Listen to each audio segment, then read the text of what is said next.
3. Statistical applications in environmental sciences. Module 4. Diagrammatic and graphical representation of data. Learning objectives. Introduction. Frequency distribution.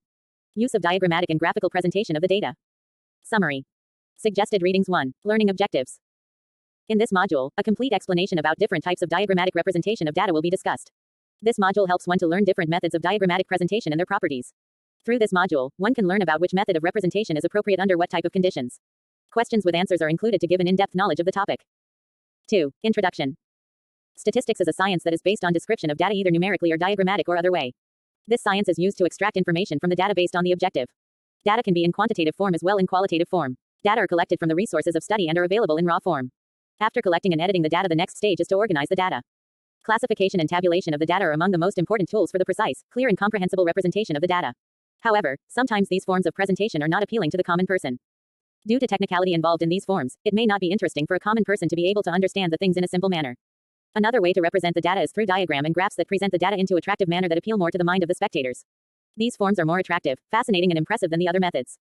The best part of diagrammatic representation method is that even a layman person can understand this without any previous knowledge of statistics.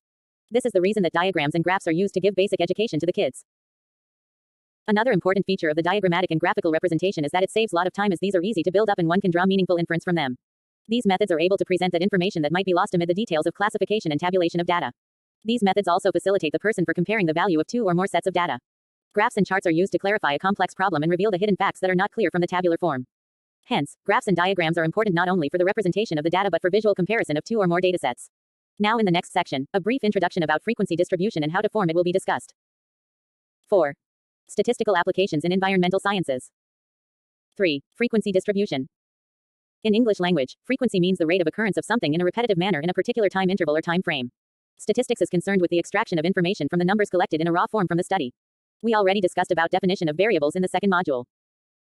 In practical life, variables are used to represent these numbers in case of quantitative data like in a study of sales of luxury cars in a particular region in a year. One can consider the sale of a car in a day as a variable and note down the sale of a car in a day by xi variable where I equals 1, 2.365. Here the values, x1, x2, x365 represent the sales of a car in the first day of a year or financial year and similarly second day of the year and so on. The values of x1, x2, x365 are known as the values of the variable. Frequency of a value of the variable means the number of times the same value is repeated in the whole dataset. For example, if we assume that the no of sales of a car are 2 units on 10th day, 3 units on 20th day, 2 units on the 45th day, 4 units on the 70th day of the year and so on. Here, 2 units appear 2 times, 3 and 4 units appear single time from the available information. So, from the available information the frequency of sale of 2 cars per day is 2 and other has only 1. With an increase in the available information, one can construct frequency table that represent the repetition of the values in a dataset. For example, let us consider the observation of sales of car in the month of February 28 values. These are 2, 3, 1, 2, 4, 5, 3, 2, 1, 3, 5, 6, 1, 2, 4, 2, 3, 5, 1, 3, 4, 2, 3, 5, 4, 1, 4, 2. Observations frequency 1, 5, 2, 7, 3, 6, 4, 5, 5, 4, 6, 1. Total 28. Table number 1 in the above table, we observe that for 7 days 2 units of cars are sold, for 6 days 3 cars are sold and so on. Hence one can form the frequency table by counting the same observations in the dataset. His means frequency of a value of a variable is the number of times it occurs in a given series of observations. The table that represents the frequency of the value side by side is called frequency table. There are 2 forms of frequency distribution: ungrouped frequency distribution and grouped frequency distribution. 5. Statistical applications in environmental sciences. To understand the difference between 2 methods, we consider a dataset of IQ score of 30 students and construct ungrouped and grouped frequency distribution. 3.1 Ungrouped frequency distribution. Ungrouped frequency distribution table shows the frequency of the values in the dataset on individual basis. Table number 3 is an example of ungrouped frequency distribution as the first column in the table represents the observations and second column shows corresponding frequency. Ungrouped frequency table IQ score frequency.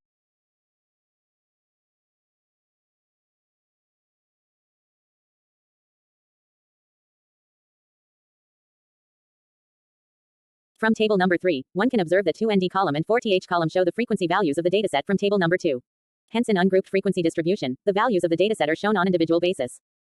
3.2 Group frequency distribution. In this method, the values of the variables are shown in the group or interval. In the following table, observations from table number 2 are used to present them in group frequency distribution. The smallest observation in the dataset is 35 and maximum value is 94.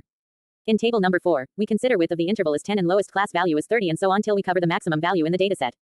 In the next section, we will discuss about how to choose type of class, class interval, width of class interval, etc.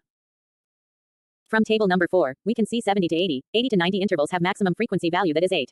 Hence, we can conclude that IQ score of the most of the students lie between 70 to 90.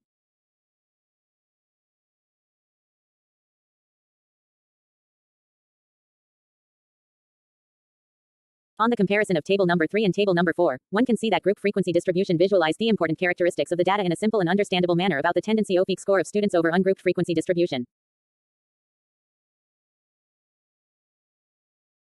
7. Statistical applications in environmental sciences. Steps for forming a group frequency distribution.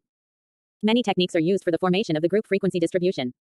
For group of observations, we divide the data into class intervals, and difference between upper and lower interval is called the width of the class interval. There are few points that must be kept in mind while preparing a group frequency table. A class type. One should define class type in a very clear manner. It should be exhaustive and mutually exclusive so that variables value must be assigned to only one class in the table. B. Class intervals. It means how many intervals should be formed for the available data. Number of intervals depend on the things like number of observations in the data, its magnitude value, level of precision, and further analysis of the data. The most common formula that is used for the determination of the interval in the group frequency distribution is Sturge's rule. K equals 1 plus 3.322 log 10 n, where K is the number of classes and n is the total number of observations in the data. This rule is used for correct determination of intervals in the data, and it is further used for the determination of the width of the class interval. C. Width of class interval. Width of the interval means the difference between the lower limit and upper limit of the interval. The width of the interval is defined through the formula that is h equals range. Number of classes. Where h denote the width of the class interval, and range is defined as the difference between the highest and lowest value of the data set. D. Class limits methods. There are different methods that are used for the classification of the data set on the basis of class interval. The limit consists of two numbers that are used for the purpose of tallying observations into various classes. There are two different methods for the classification of the data on the basis of class intervals. These are sad face, A. Inclusive method, and B. Exclusive method. I. Inclusive method. In inclusive method, the upper limit of a class interval is considered in the interval itself and is not related with the next class. For example, in inclusive method, the class limits are 0 to 4, 5 to 9, 10 to 14, 15 to 19, and so on.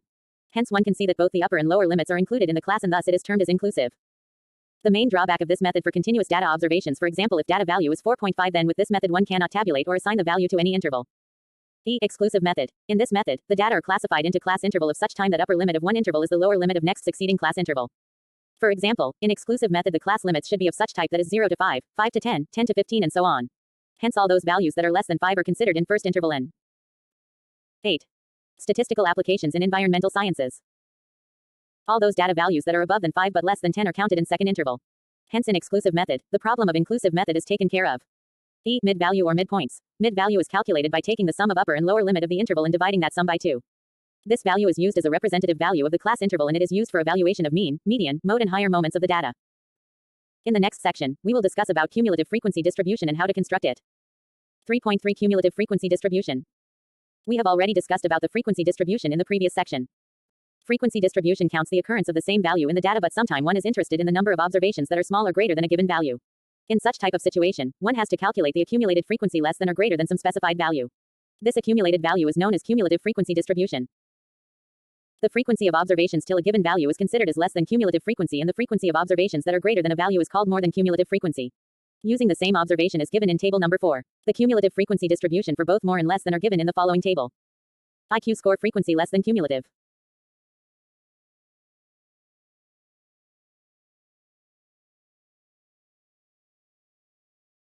From the above table, one can see the less than and more than cumulative frequency values of the data. These values are further used for graphical representation of the data. For example, ogive curve of more than and less than type use these values for plotting on the axis. 9. Statistical applications in environmental sciences. 4. Use of diagrammatic and graphical presentation of the data. Diagrammatic and graphical presentation of the data are useful in practice due to the following reasons. These are: 1. The information that we acquire from the graphical and diagrammatic representation of the data is easy to understand even for a layman person due to its simplicity. 2. People are more interested in graphical presentation of facts than just numbers due to eye caching. Effect of diagram or pictures. 3. Graphs and picture can simplify the complexity of the data that cannot be easily be understood with the figures. 4. With the graphical presentation, one can easily compare the statistical data relating to different time and places to bring out the hidden facts and relationship among the statistical variables. There are some limitations of diagrammatic and graphical representations, like they do not show the details behind the numbers that can only be shown from the table in a better way. A single diagram or graph does not have a great importance, rather than it is used for comparison purpose with other diagram or graph.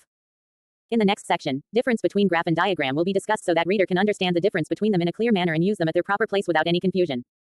4.1 Difference between diagrams and graphs. There are few rules based on them. One can differentiate between graphs and diagram, but these rules are not standard for all, so there is scope of changes in these rules among different persons.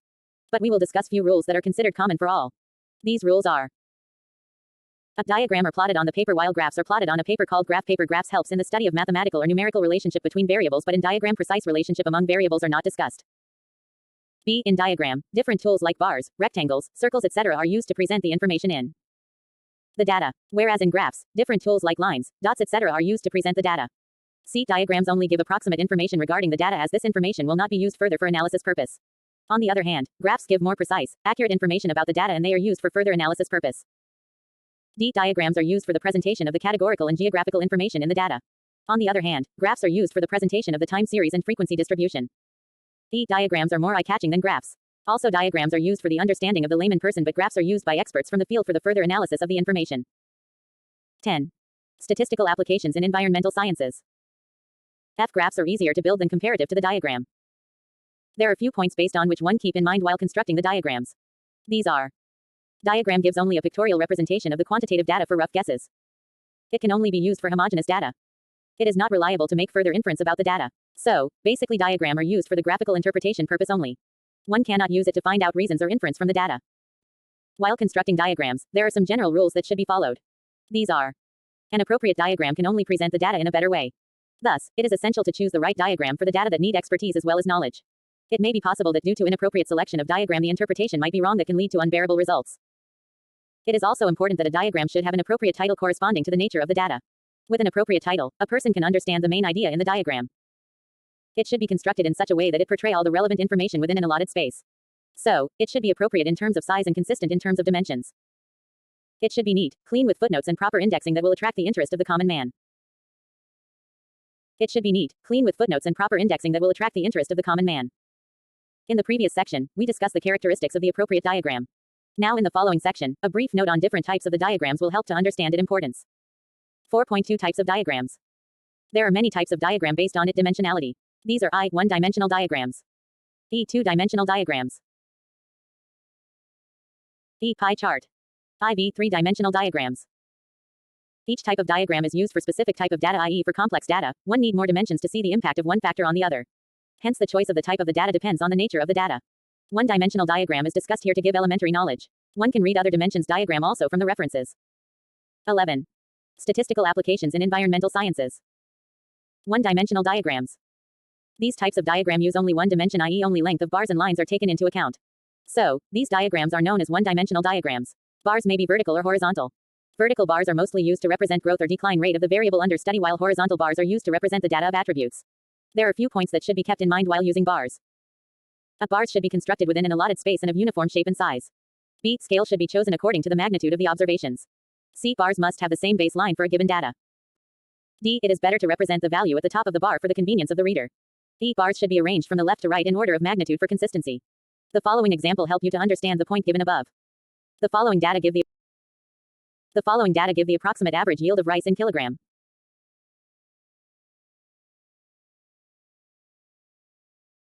(12) Statistical applications in environmental sciences. From the above figure, one can observe that the above diagram satisfies all the conditions. Hence one can easily understand the characteristics or facts of the data through diagrams in an easy manner. Self-checked exercise. Question: What are the benefits of using Question: What are the benefits of using diagrammatic and graphical representation of the data? And with the help of diagrammatic and graphical representation of the data, even a layman person can understand the facts related with it. Although these techniques are not helpful to explain hidden factors influencing the variables or data. Question: How diagrammatic and graphical representation help in understanding the information contained in the data? And as we are aware of the fact that one can understand the diagram or graphs in a better way than just numbers. Hence, one can easily understand the information contained in the data by using graphical and diagrammatical representations. Question: How graphical representation is different from diagrammatic presentation? And in diagrammatic mode of presentation, one can use the devices like bars, rectangle, etc., whereas in graphical methods, one can use points, lines of different kind, etc. to present the information. 5. Summary. Data are collected from the resources of study and they are available in raw form. Thus, after collecting and editing the data, the next stage is to organize the data. Classification and tabulation of the data are among the most important tools for the precise, clear, and comprehensible representation of the data. Frequency distribution and its various forms are discussed in the module. Graphical and diagrammatically forms and differences between them are discussed. Various forms of diagram, diagram, two-dimensional, etc. are also used to represent the data in an understandable manner. 6.